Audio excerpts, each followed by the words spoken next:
Glass Factory. We are here day 2 of Forecastle. The weather's looking much better than it was yesterday. And we have EVAN GIIA for her performance. So, hi guys, thanks for having me. How excited are you to be here today? Very excited. I forget the year that I played here because it was before COVID, so all the years are blending. But I loved my set. I was pretty much like unknown back then. It was really packed even then, and I made some really good fans who've followed me ever since, so I'm excited to play again. Very cool. Well, I hope people from that set make it back out to this set. I hope so. Yeah. It is so much nicer today, so I think that'll like get people coming out. For sure. So yeah, Sure. So I've been singing my whole life in like the choirs and musicals in school, and then I became an opera singer for a while. I was doing like competitions around the greater Boston area every weekend, and then I got into Berklee College of Music. I ended up not singing at all there because the competition was actually very intense, and I lost myself a little bit. Graduated, became a receptionist in New York, and then I met my now husband and producer. They go by Memba. He urged me to quit my job and start writing, and here we are. So I did want to touch on your wedding a little bit. I know like now it's almost been like a year. it's very weird. It's almost been a year. Yeah. I think one of your videos of it like went viral on TikTok. Yeah. Can you talk about how your cultural influences like affect, you know, your collaborations, but also like just kind of your creative life in general? Yeah, for sure. I think it's been a journey since getting engaged, like blending my very Italian-Irish family with his Indian family, and it's been actually very beautiful. We've found so much to celebrate within each of the cultures, and I'm very lucky to be able to have that influence in my life because I grew up in a very, you know, white classic background. Yeah. So to be able to do both traditions at the wedding was extremely special. And then working together, honestly, we're in a flow now. Like we really love it. Like he's playing Lightning in a Bottle today, and I'm playing here, and it was both of our dreams, and it's just amazing that we're able to make it a reality together. I think some people do that, but then one person makes it and the other doesn't. So I'm lucky that we're both kind of rising around the same time, and it's been amazing. For Big Wild. Okay, cool. And I think the same year I saw Memba open for Odessa. Yes. So yeah. Amazing. Yeah, I love it. I bet the food at like family dinners is super good. Oh my God. I was like the worst. I didn't have a very like distinguished palate at all, and I couldn't handle spice, but now I literally love his mom's cooking. It's just the best part about going to visit them. So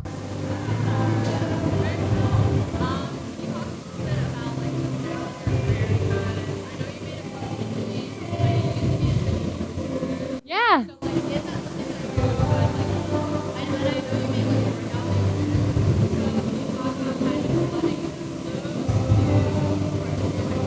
Yeah, for sure.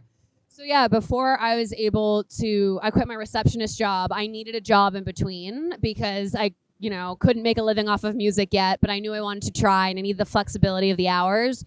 So I became this fitness instructor for 4 years. I loved it. Like I've always come from an active background, an active family, and we always like moved once a day and sweat. And so I just fell in love with being a coach and honestly playing music extremely loud and having the best playlist and just like getting people to that level of like feeling good about themselves. And I feel like there's a lot of similarities with that and being on stage, like, and having my GIIA gang, like, motivated by me. That's kind of one of my main goals, is to be inspiring and motivating to like get people to get up and go do the thing they wanted to do. And so as far as the fitness stuff, I'm trying to weave it in where I can. I weave it into my branding because that's really like, I love sports, and like, yeah, just sport media branding is like my favorite type of stuff. And like look wise, that's kind of what I'm going for. I have so many ideas that I'm hoping to play out in the future, but I'm loving to do these meet and greets where we're doing spin classes instead of just standing at a tent. And I teach them, and the playlist has EVAN GIIA, but also other bangers. We meet after, take pictures. I got to do it twice for my headline run, and then COVID hit. So I'm going to do a lot more of those. They'll be called GIIA Move events.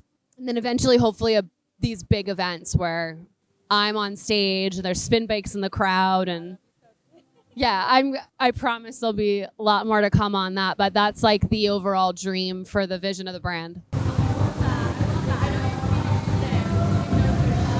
I wish. They don't have the proper tools for me today, but yeah. Yeah, right? We could just do a little hit workout on the concrete. I'm sure they'd be really pumped about that. What advice do you have? Because I feel like I mean, everyone struggles with that at some point in their life, multiple times. I feel like especially with creatives, it is really easy to feel lost when you have all this competition around you. What is the biggest piece of advice that you would give to somebody who's in a similar space? For sure. I think that like comparison is so hard to avoid in anyone, but especially in a creative space, especially with social media every day coming down your throat where you're like, ooh, they just did this. That looks amazing. They booked this show. I didn't book that show. And you can get so caught up in it. But my biggest piece of advice is just like looking back at where you've been, because I do it very often, usually in the mornings when I'm journaling or at night when I'm going to bed. Yeah. And it gives me this perspective of like, okay, yes, maybe, you know, right now it feels like to me, I'm not moving as fast as I want, or I'm not getting success the way that other people are. But if you look at where you came from, it's like, oh my God. Like I used to be sitting at a desk literally organizing labels of a water bottle to face outright and answering phones and just dreaming, being like, oh my God, what if I could do that? And like, now I'm here. It's just wild. So I think look back, because there's always like the tools there to show you like, okay, you're still doing it. Right. Like you're still here. You just need sometimes perspective is all you need. Yeah, I love that. And I do know you played EDC recently. Yeah. So, you know, what's kind of like the next big goal for you in terms of like show or festival? What's like that next bar? Because EDC I feel like is a super high bar. So yeah, I was just going to say, I'm like, I kind of just hit that bar. And now I have to think of my new goals, because this is the first time I've ever had visuals. So I rebuilt my whole set. Yeah. And I got my visuals. I actually like went up against a green screen, and there's like visuals of my own body. And I'm really proud of the new show. We just debuted it at EDC and it went literally amazing. I couldn't believe how big the stage was. And even here, you know, I came, what was that, like 2-3 years ago? I was on the smallest stage, like the first slot. And now like the stages are getting bigger. There's more people there. So it feels like there's momentum there, especially after EDC. Honestly, I'm going to be releasing a bunch more singles. I have a single with Illenium and Dylan Francis this summer, which is shockingly like whoa for me, because those are obviously some of the biggest in my genre. And then an EP in the fall with a huge fall tour.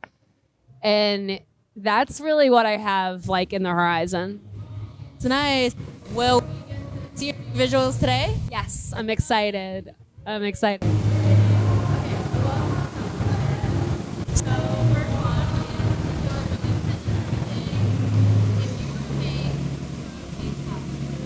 is ooh. What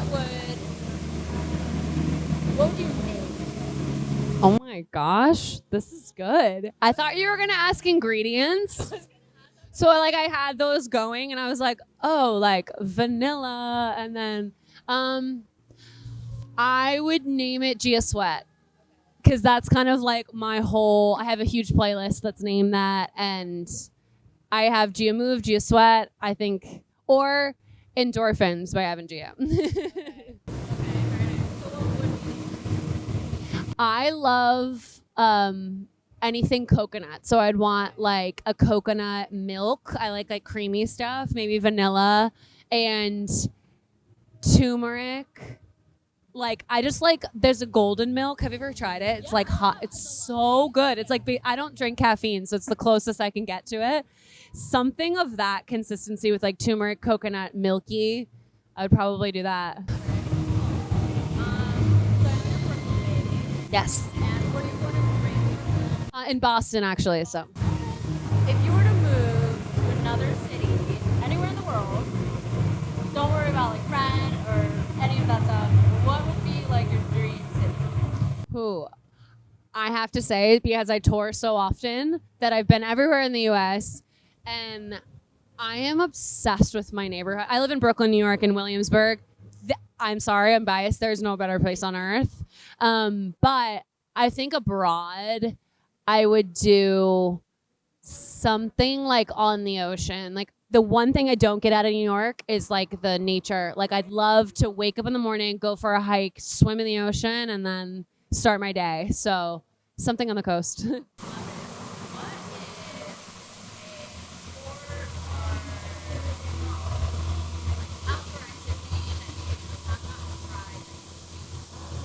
I honestly, I want to do more surfing. Like, I just think it'd be really badass. And I only tried it once and I fell so many times that I gave up. But I need to get more into that. Again, I don't like live by a place that I can do that. But like, if I lived in California, it's probably what I'd be doing. Maybe do like a little stint in California so you can get like your surf on. Eventually, everybody's like, well, you're going to have to move out to LA at some point. And I'm always standing my ground because I'm a very East Coast person. But I'll be out there probably in the winters anyway, so. Yeah, so what do you think is the best, like, New York? Ooh.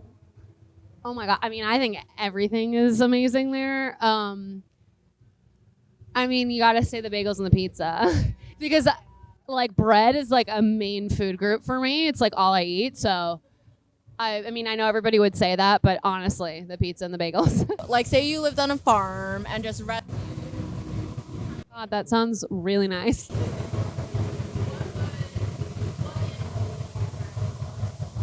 Okay. Oh my gosh. Are they just farm animals? No. No, they're any animals. Oh my God. Okay. Well, I would like elephants then. Ooh, Yeah. Elephants are my fave, and then I love manatees. Because I feel like they're so like cute and fat, and they're just, but they always get chopped up by propellers. They don't mean to, so I love those too. I need to have like a pool somewhere for them. Manatees, I feel like, are almost like. Exactly, I think they're similar in my mind. Okay, I think one more. Yeah.